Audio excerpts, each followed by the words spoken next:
The song is 7 minutes long, so there's quite a lot of songs this gentleman has. So don't want to spoil the fun, guys. To still have a long night. Yeah, well. So yeah, Fox. Good evening, good evening. I almost said good morning, just like we do it on Jazz Sunday Request. But good evening, everyone. Hope everyone is good. This is Music Nights, and today our guest is none other than Mr. Bokani Dyer, jazz artist, jazz musician, wonderful pianist. I think after Unogwanda and I doing so much of the Jazz Sunday Request on Sunday that um, exploring more of jazz musicians and giving them some time in music nights is very much needed. So thank you so much, Mr. Bogani Dyer. Thank you for accepting our invite to music nights, and we hope for this 2 hours or so with you, we gather knowledge and wisdom and some teachings definitely. So thank you for joining us and accepting the invite to our space. Thank you so much for having me. It's an honor, and yeah, it was a nice way to start the show. I think you took me back down memory lane. That's an album that came out over 10 years ago now, so I haven't listened to that in ages, and it was interesting for me to relive that moment by listening through the song. Oh, lovely, lovely. Imagine that. You haven't listened to your own music in 10 years. Well, uh, I never listen to my own music. I just find it a little bit strange. I mean, I obviously listen to it when I'm working on it, but usually when I'm done working on it, then I kind of leave it alone, and then maybe I'll come across it whether I'm doing an interview or something like that. But yeah, just generally speaking, I don't usually listen to my own stuff because I tend to like listen in another way. Like, I don't when I hear my own music, I'm not listening really. I'm listening more like analytical as opposed to just sit back and enjoy the music. So yeah, maybe one day I'll get there. No, I totally understand that, brother. I totally understand that. Before we go any further, before we go too far, I'd like to test the mic of our co-captain today, the wonderful Nogwanda, this beautiful person that we do so many spaces with. And she does a wonderful job, by the way. And we cannot not do these spaces without her. So, Nogwanda, please unmute. The platform is yours. Happy Thursday. Happy Thursday. Good evening, Boxman. Good evening, Lloyd. Oh my God. Good evening, Bokani Dyer. Yeah, no, I did not see my year being like this, like that I would have the opportunity to say that on a random Thursday night.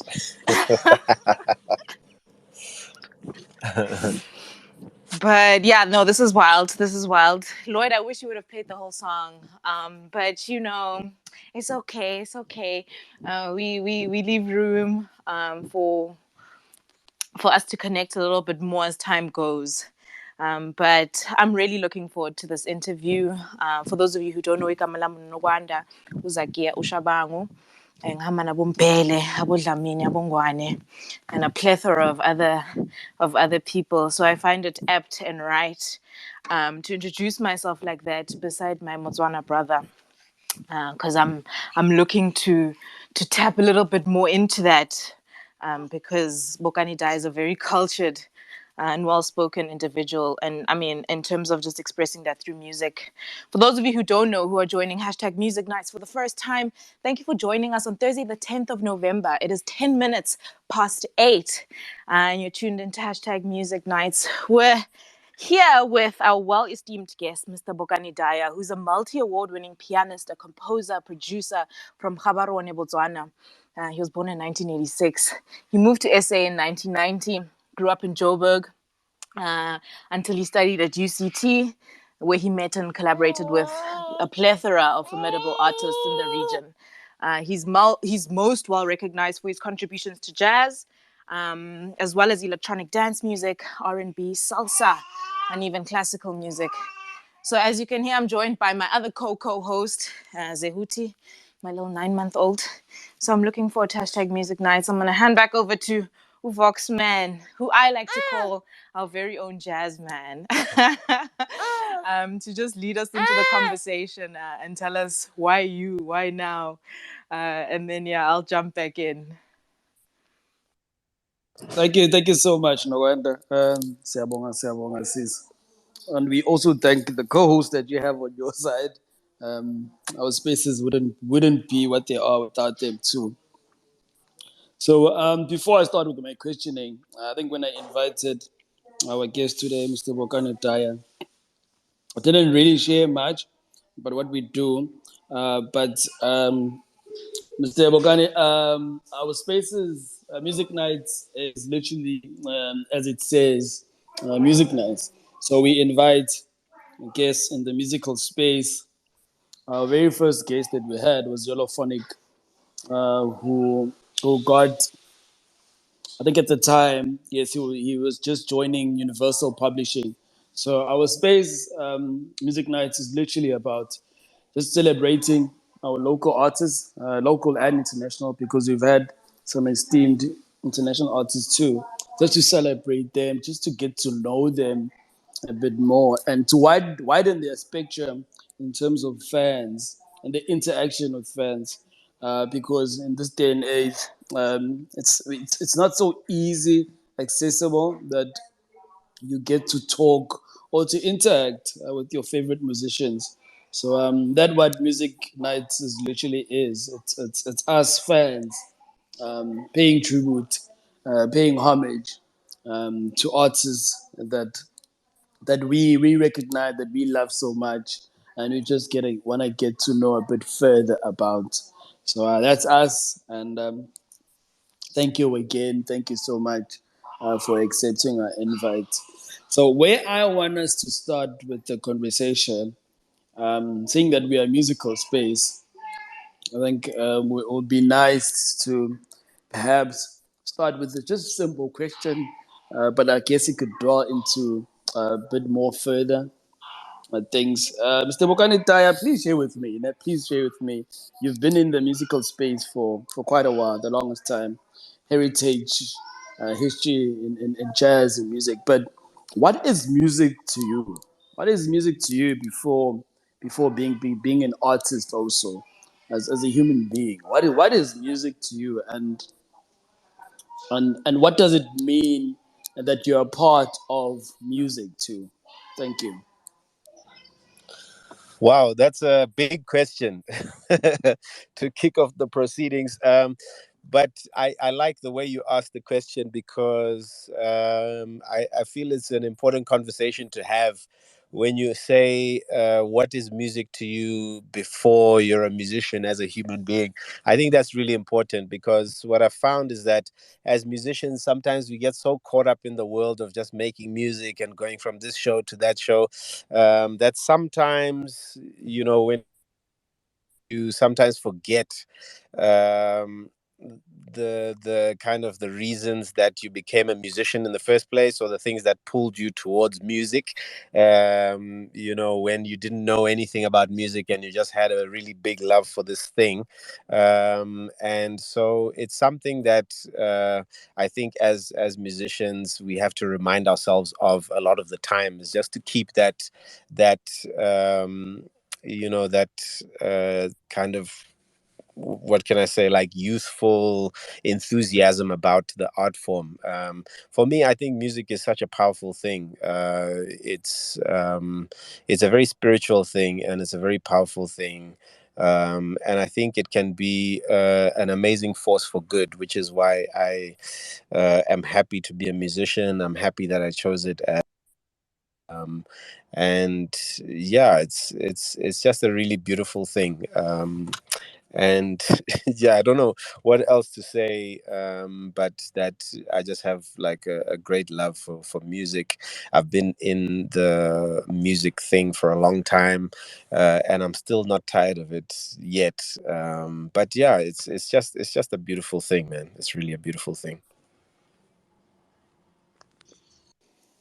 It is absolutely. I mean, we're all here for it, and just like my bio says, that's if I haven't changed it.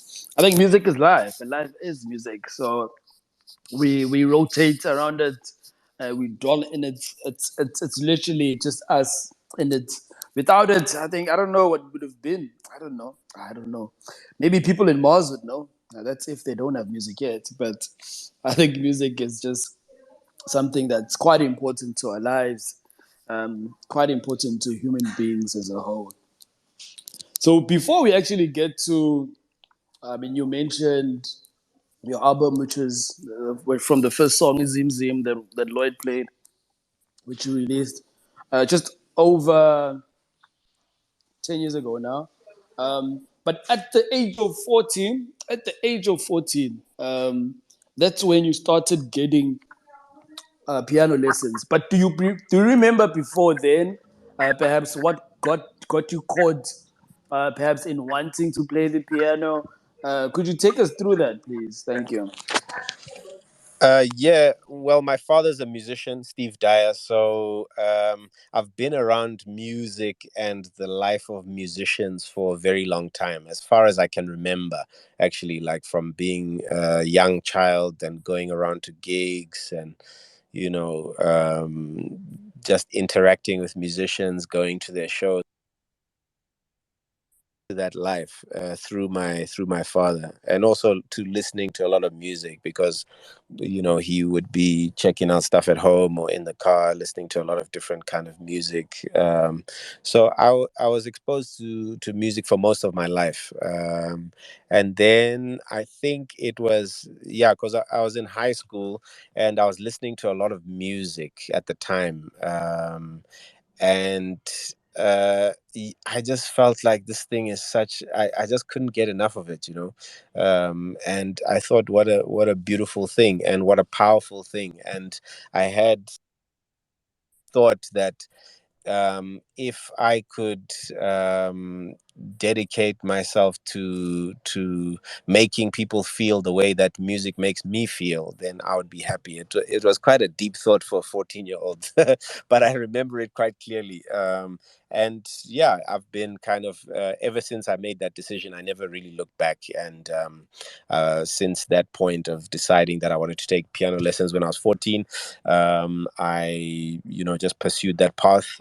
Went on to study music in Cape Town, and yeah, I've just been living the music life ever since then.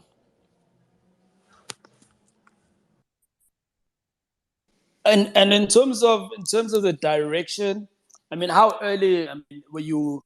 Yes, you come from a musical family, but was the direction already there? Were you told you're gonna stick to this only? I mean, you can't do kwaito or hip hop, whatever. I mean, was there a direction early, very early on, in in, in your early young self, that you were gathered, or you were perhaps maneuvered to actually stick to jazz and perhaps be a part of that genre? Yeah, I definitely think that there was a little bit of maneuvering, because the thing about it is how it happens is like, we grew up with like Kwaito, and I remember like one of the first big albums that we were all really into in high school was Fresh House Flavor 1. That was like the biggest thing. And also because Fresh is from Botswana, we were listening to this thing everywhere in Botswana at a school called Marwapula. And yeah, Fresh House Flavor was like the biggest thing. So I mean, that was like amazing music that I was really appreciating at the time. I was listening to a lot of like the soul music around like the early 2000s era. D'Angelo Voodoo was a very big album in my like getting me into choosing to become a musician. That's like, even to this day, that's, I think, one of the greatest albums ever made. And so yeah, I mean, once you develop from that, I had asked my dad, because I started playing piano, so I was like, okay, please make me tapes of stuff to listen to and whatever. And then I started getting an ear for jazz, because obviously my age mates, when we were at school together, they weren't really listening to the jazz thing. So I was listening to everything that my friends were listening to at high school, but then also having this small exposure to jazz, and I kind of grew an ear and a love for it as well. And then also, once you develop and you get deeper into things, you realize that so many of these things are connected, and there's a kind of lineage that runs through, because jazz flowed into R&B and soul music of the 70s and whatever's, and then you can see those connections with the, from when people started using electronic stuff and whatever. A lot of like deep house music is like a lot of jazz influence, especially in the chords and the piano, the keyboard playing in deep house music is got a lot of jazz in it. So you realize that there's so many connections between the different types of music. So to answer your question, my direction was not really clear. I just knew that I wanted to be closer to music. I wanted to play music. I was playing the piano, and I wanted, kind of to get myself into this world, to immerse myself in this world. And yeah, it kind of developed from there. So, Vele Vele, you could have been a Kwaito artist or a house music producer. I don't know about that. It was not meant to be, or maybe it's still coming. I don't know. Oh yes, that would be something else. That would be lovely, man. That would be lovely. I mean, I don't see anything wrong if you delve into other genres per se, right? I mean, you're a musician, Yeah, so no, I'm you do totally what you open. love I'm at the time. Yeah. I'm totally open to exploring different sounds and stuff like that. I feel like everybody, we must be free to express ourselves in however we feel in that moment. I think that's also another important thing, and not to lock yourself. I mean, I don't know. It becomes a difficult thing, because sometimes when people become industry musicians, then they feel like they have to uphold a certain type of image, and then it kind of locks them up into not being free to do maybe what they want to do, and then they have to do what kind of pays the bills, which is also, I respect that. I mean, I can't knock anyone's hustle, but yeah, sometimes it comes, sometimes the art has to be sacrificed, because like heavy dance music when they're young, but then when they grow a little bit older, they want to reduce the tempos and chill out and stuff like that. But because they've made a name for themselves in that kind of space, then it becomes difficult for them to say, okay, no, now I want to do down tempo. Will they get the same kind of bookings and things like that? Absolutely, absolutely. And quite early in your life, I mean, Limuvile from Botswana into SA. Do you remember that? I mean, that the transition and coming to SA as a young man in the early 90s. I mean, that was very early. But Yeah. do you remember that? Do you recall maybe walking down the streets in SA when you were like 5 years old? Yes, I do actually. I think I was like I was 6 or 7, and then I moved from Botswana to Joburg, which was a huge transition because Botswana is very laid back and chilled. So like fewer people, less buildings. It's like a lot of it feels like village life. And so I was coming into this like Joburg, which is hectic. Even that time Yeovil boys, and we were living in Berea at the time. So I remember that I used to walk to school or take the bus, and then at some point I got a bicycle, and then that one got hijacked. I was seeing a lot of new things in my life, being in Joburg. I remember it, and it was definitely a big adjustment from where I was coming from. The kind of very peaceful. Life of Botswana. Oh, I can imagine, man.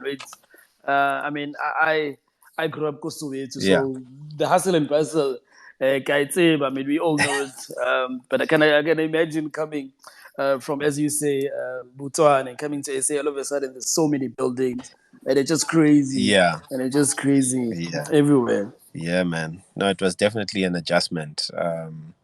Yeah,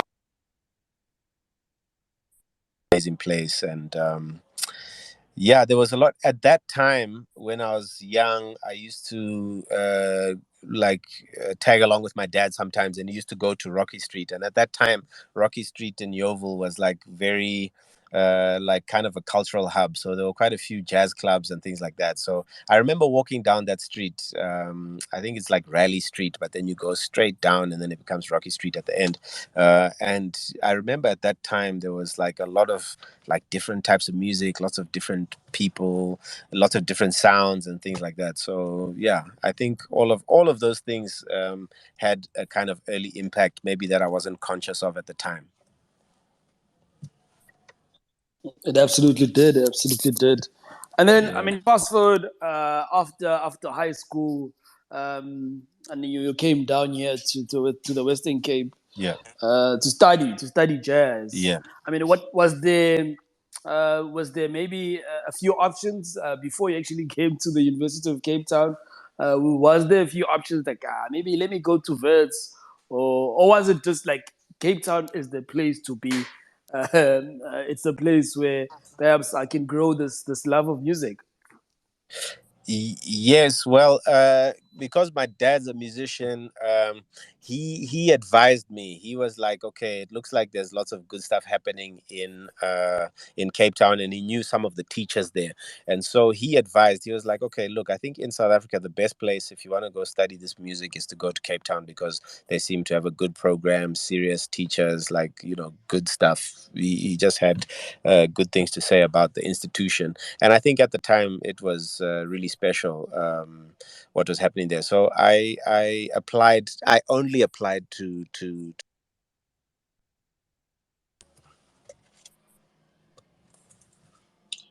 So you only applied to Cape Town, really? yeah, just to Cape Town. Yeah. And you were just accepted just like that. Imagine that.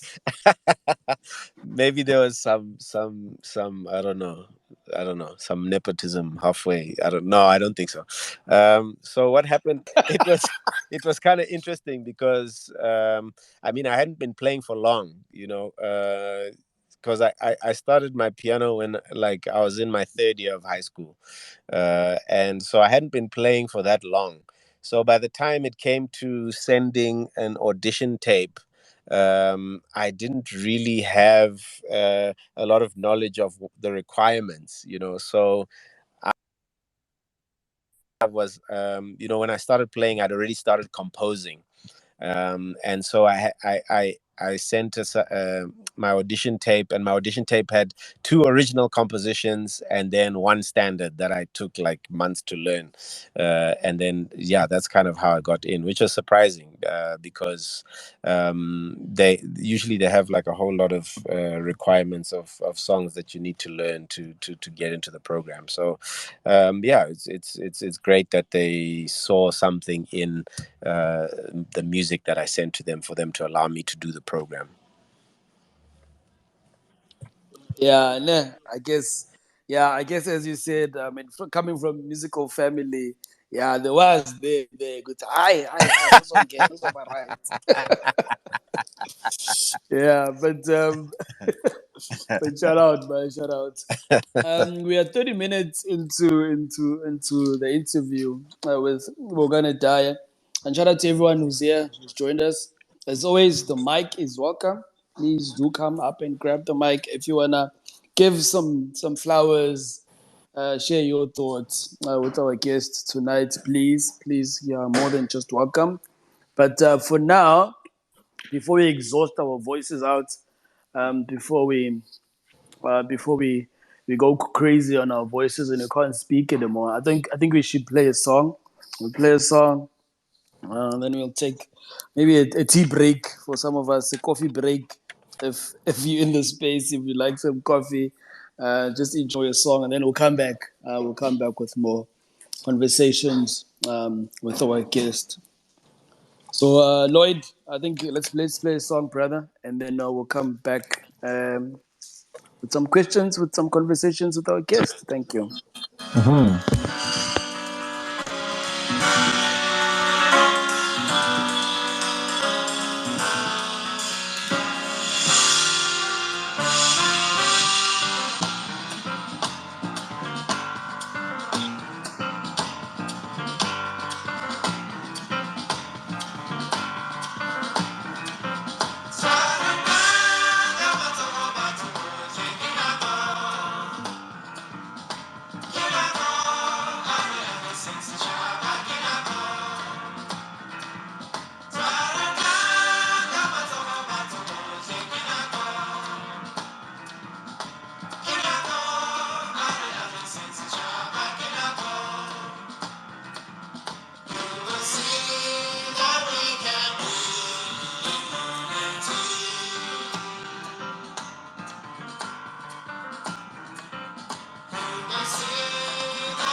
That one is called Kinako. Yes, Kinako, Bongani Dyer.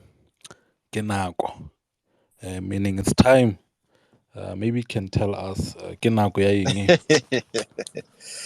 um, Well, it's part of a body of work that is coming out now, called well in the near future, called Radio Sechaba, and that whole thing was thinking about the situation we are in South Africa right now, and just nation building. Thinking about how do we come together, how do we build a better nation. There's just so many things that I think we can do for ourselves, to just make life a lot better. Just look out for each other, be there for each other. So that's why. So Kinako is like about unity, and at the end of it, I say you'll see that we can be in unity. So it's all about working together, tirisano mojo, coming together and building and just making that kind of strong support structure for ourselves as a nation, not necessarily just your family unit or the people that but I think there's a way that we can live our lives in a way that can make better life better for us as a nation, those who want to be part of a nation building process. It gets kind of complicated and deep, and we live in a nation division and oppression and things like this. So it is a very complex discussion to have. But I definitely think that we can just have more of that mindset of thinking about how we can be nation builders. Oh, Nice lovely. one. Vox, can I just jump in there? I've Sure always thing. one I've always wondered how do jazz composers compose a jazz song. When you look at jazz composers and classical music composers, Yeah. there's no other people who understand music than those two. So with regards to classic, you have to like write it down first and then play it and maybe transpose there and there. But with jazz, I think like feel like it's different. Do you guys just improvise and then a song comes out? Well, I guess everyone has their different processes that they work with. But for me personally, it's I have very different ways of composing. Um, n- Nowadays, it's a thing of I always have my phone, so I'll always sing into my phone. I've got lots of voice notes. Or else, maybe if I'm playing the piano and I improvise, some idea will come out, and then I start with a small idea, and then you just keep building, and then you listen, you say, okay, does this work? Maybe it doesn't work, maybe I can choose another thing here, maybe I can go somewhere else to another section. So yeah, it's a different process for every song. So yeah, very different. I can't really say I have a definite process of how I do it, but I think my process is more organic. I don't like go to the piano and say, okay, today I'm going to write a song. It's more like something comes to me, and then I'll either like do like a beatbox if it's a rhythm that I'm thinking, or if there's a melody, then I'll sing, or into my phone, so that I can remember it, and I develop it like that. So yeah, every song has a different story. It makes sense. So basically, there are songs that you, let me say, ideas that came to you via maybe watching a movie or possibly listening to a different song on the radio and then a jazz melody came out of it. Do you have those type of songs? Yes, yeah, definitely. Or else, sometimes you don't even realize it. Sometimes you go, and then you have this melody in your head, and then you write it, and then you're like, yeah, okay, cool, this is nice. And then you realize, no, but this song, I heard this song somewhere else, and it's something that was playing a lot in your surroundings, or, whether it's a movie or whether it's a song that you heard somewhere. So, I guess or listening to somebody else's music. I remember sometime I wrote a song after listening to an album by this trumpet player from America, Ambrose Akin Musire. So there was one time I listened to his album, and then straight after that, I composed something just because I had, like, I was inspired by that sound that I immediately went to the piano and I started figuring out some stuff. So yeah. Um, do you play piano only, Um, or there's other no, instruments? I don't only I play piano. The first instrument I started learning was actually the flute, and that was inspired by my father because he plays saxophone and flute. So that was the first instrument I started learning. But then when I started piano, it kind of overtook because I found like I was more connected to that instrument. But I still play a little bit of flute, and then I sing more and more nowadays. And in this project, Radio Suchaba, I'm doing quite a lot of singing as well. Ah, makes sense. Makes Yeah. sense. So, because I'm hearing the bass on the songs.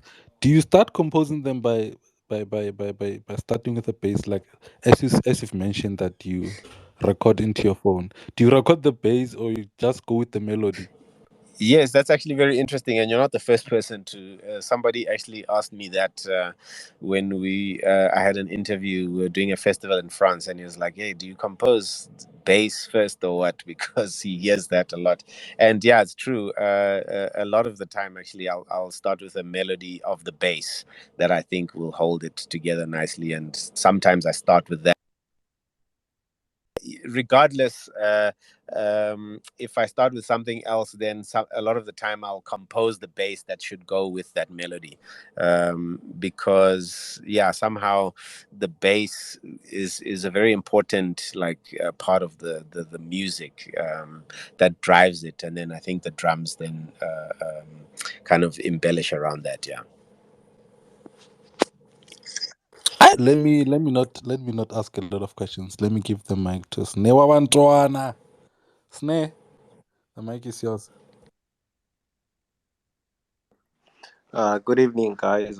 Thanks for the opportunity. Actually, uh, I'm a fan. I'm a fan of you, Bokani, man. So it's actually great to be connecting with you now because you guys were here with Fairfago in February in PE, but I was out of town. I couldn't attend. Um, but yeah, I was at one of your events when you were here, 2019.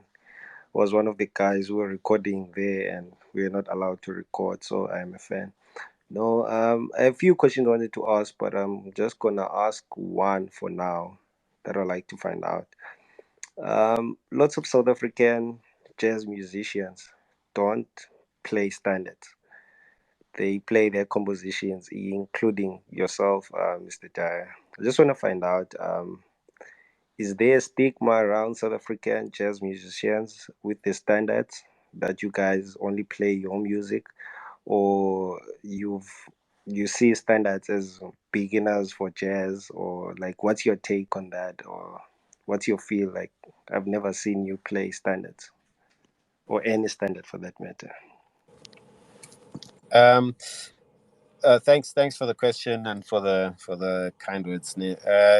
No, uh, we learned with standards at the College of Music. Standard how we learned, and what we studied. Sometimes in the odd occasion, I'll when we go to jam sessions, we'll play standards. But it was something for me. Also, when we say standards, a lot of people are talking about American standards, and I think we have a lot of South African standards that are important to also shed light on. And I remember when we were at the College of Music in UCT, we always used to ask, how come with so many great South African jazz musicians, why there wasn't any South African music that was part of our curriculum for us to play and learn through those songs as well. So I think it's always been a mission for us to put more emphasis on trying to play South African music. So even though you may not have heard me playing American standards, a lot of the times I will feature a song by Bheki Mseleku or something like that, or Rafea Faku as well, just as a way of putting more spotlight on South African musicians, which I feel musicians to appreciate some of the music from home, because what happens a lot of the time, especially if you look at the jazz world globally, is like America dominates everything there. So and there's so much great music that comes from here that is in my opinion is underappreciated. So so if you've not heard me playing American standards, it's more because I'm trying to place more emphasis on either originality of what we're doing now, or else I'm going to be trying to play South African composers. Yeah, sorry.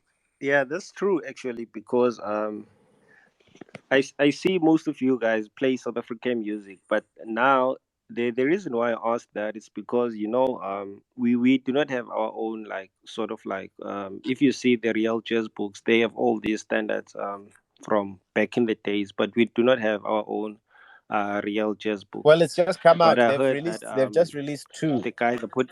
this year.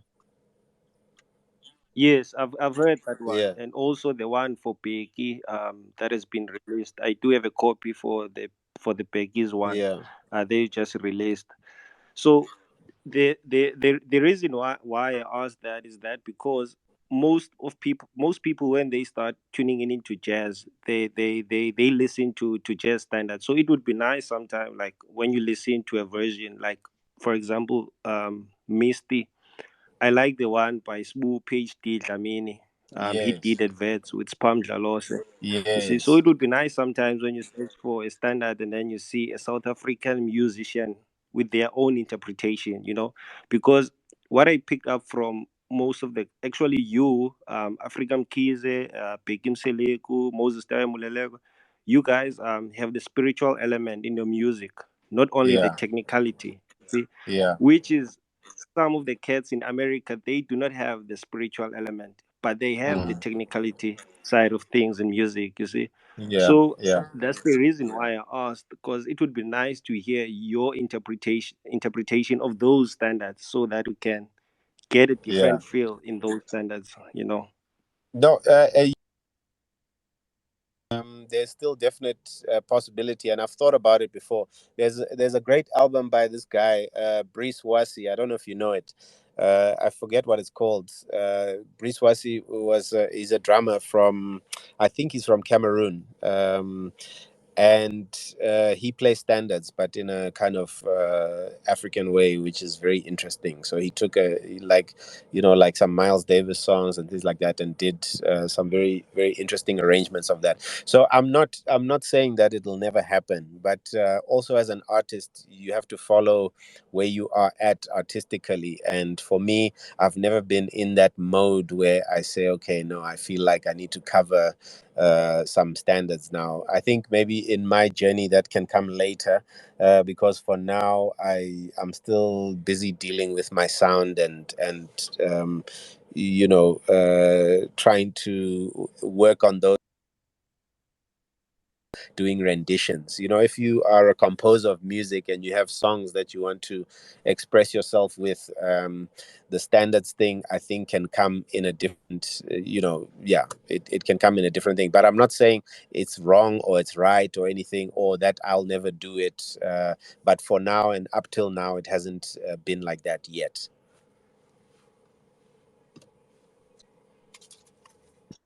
No, I hear you. I hear you. Just one last question. Sorry, Voxman. It's all Just wanna good, man. ask this question. I've always wanted to ask this question from one of the people in music in South Africa. Like, what do you think of the South African jazz industry?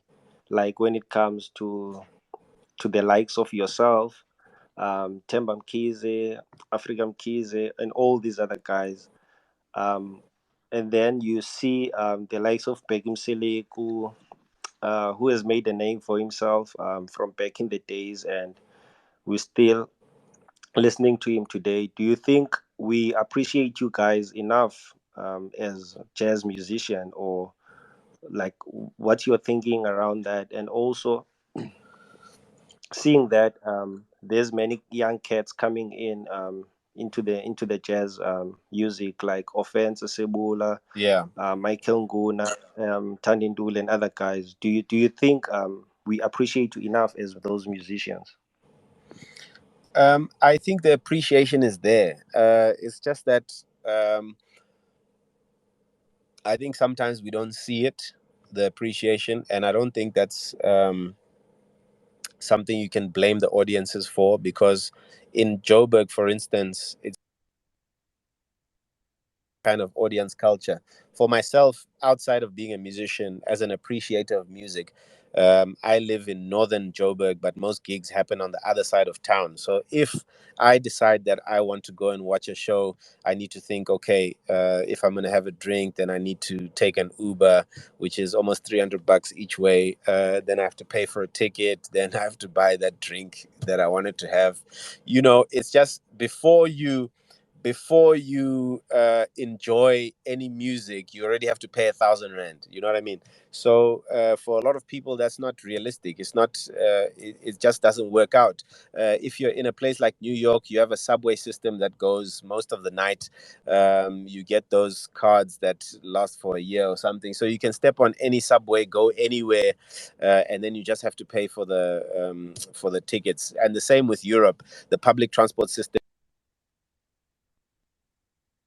like easier, just because those places are kind of concentrated. The cities are much smaller than a place like Joburg. So I think things like that are challenges for audiences to be able to watch all the music they might want to listen to. So that's definitely a challenge, but I don't think it's necessarily a lack of the appreciation to say that anyway.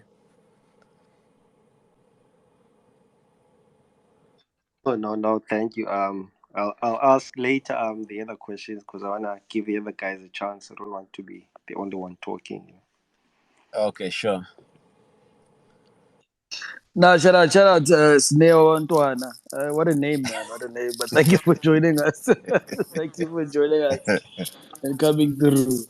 Because Usne, I think Usne is a girl's name, man. So I don't understand. But anyway, we actually don't have much more time with our guest. Yeah, he's got to leave at 9 o'clock.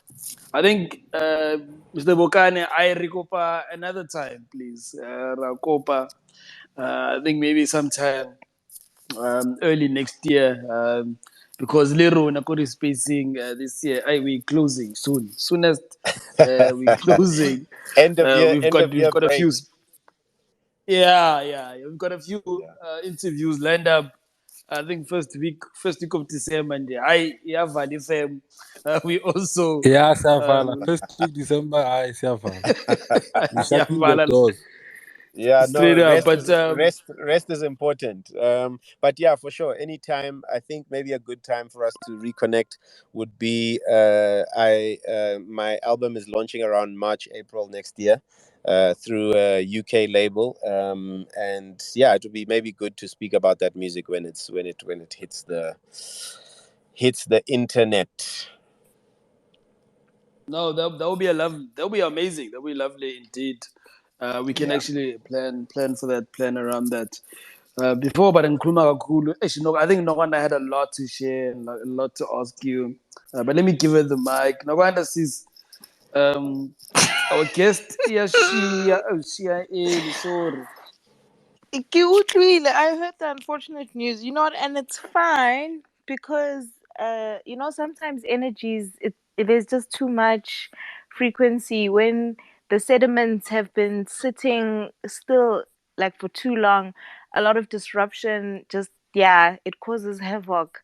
So, to say the least, I've tried every type of mechanism to try and get back on, and I think it's perfect that I caught the end of the conversation to say we will reconvene next year when your master's piece is ready. I cannot wait to hear um, how you're going to tie everything back in together. My questions will remain in that document where they are chilling, and we will Hey, documents! with I'm all of scared my now. references. No, I wanted to talk Mwena Mutapo. I wanted to talk Chikapa. Oh Evra. I wow! wanted to go everywhere Yes, and then yes. some. But why is he Malloy? I cannot buy easy Malloy. No, se tshwenyege re tla bua gape. No, isn't I'm so grateful. I can't wait to listen to this recording. Mara Modimo a be le wena, le badimo ba hao. Keep doing what you're doing, brother. Yo, Thank you so keep doing much. what you're doing. Ke It a was gonna be leboga. too much. It was not the right time. So ha nako e fitlhile ka nako ya teng e tla ba nako wa itse akere. Beautiful. Thank you. I agree. Thank you so much. Have a beautiful evening. Thank you. And we will definitely touch base again. As Voxman says, we'll meet again here on hashtag Music Nights. But it was an incredible installment. I felt all of the energy. Thank you so much. So Thank you. thank you. Thank you. Enjoy the rest of the evening, brother. Thank you. Thank you so much.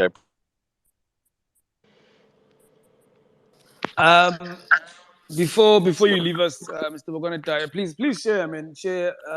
Is where can we see you perhaps in the next coming while? Are you performing anywhere? Yeah, could you just share some of those credentials? Thank you.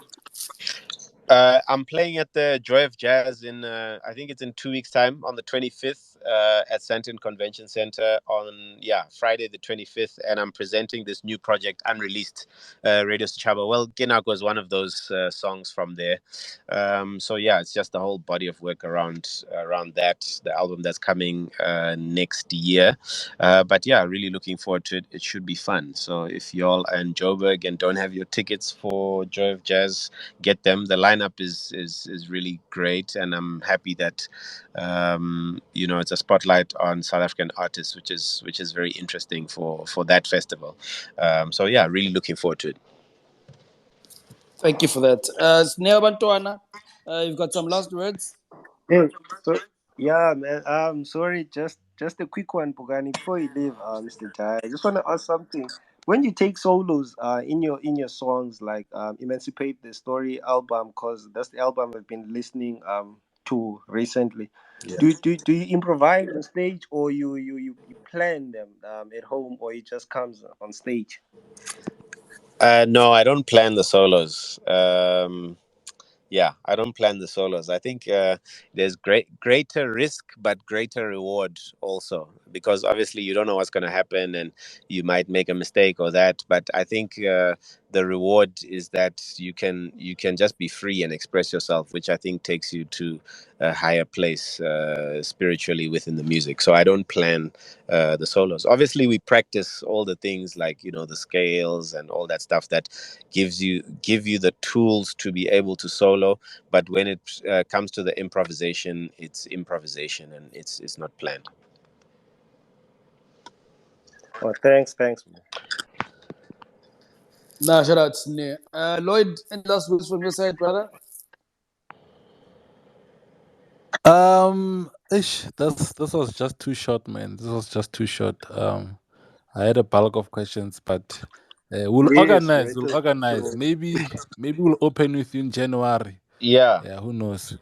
a Ngoba birthday. vele My birthday. siyavala. My birthday is in January 21st. So Yeah. maybe we Let's can do do January. the Let's do birthday January. the birthday edition. Birthday edition, exactly. This one has to be 3 hours. We're starting at 7 p.m. No, thanks so much, guys. I appreciate it. No, Danko. Mr. Bokani, thank you for your time, and we'll talk again in the near future. And please keep well, stay blessed, and Thank you so much. we'll definitely have you back on Nakanjan, in the next Amazing. year. Thanks so much, Shout out, brothers. Peace out. shout out, man. And thanks to everyone else who joined us for Music Nights, a very, very short Music Night. I just see here Pratiti just joined us. Hey, Pratiti. Hey, Rekwala Space. Unfortunately, our guest he had to cut his time short for us. I think this is one of the shortest spaces that we've had, shortest ever. But I guess we'll see one another either tomorrow on the Deep House Space, please, if you are available. Deep House Space, Kausan at 12 p.m. Next week, Everything House Music, Mokhomotsi Chosen is also going to be joining us. On Njengengijwayele ke, just send a request with amazing No Wonder. We do amazing things there with her. No wonder. Any last words before Sivali Space? I'm just stunned. No, let the music talk, fam. Let the music talk. Thank you, everyone. Cheers.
Nasoke.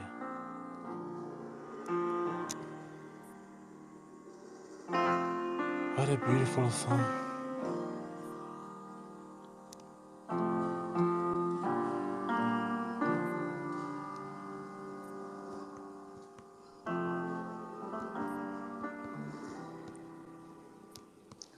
Aufela.